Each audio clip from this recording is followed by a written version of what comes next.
Mickey and them started to do airdrops. I built me a small boat factory to play with, and we decided to do Colombia up to the Bahamas, airdrop it to boats.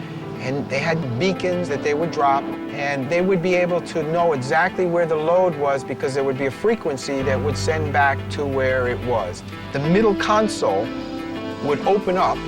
They put holes in the middle of the boat, and you would fill them up. And then bring it in with boats.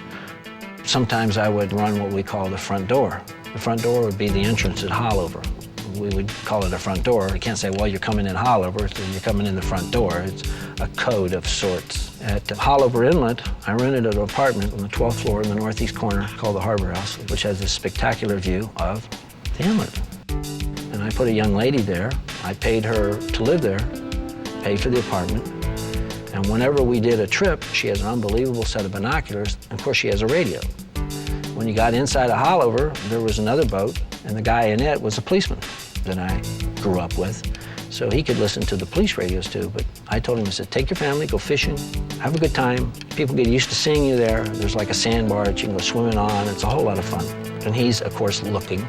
You go north on the intercoastal, about halfway up around the corner, there'd be another little boat fishing there. He was the burner. If there was ever a problem, they would burn the boat, and everybody would call and say there was children in the water.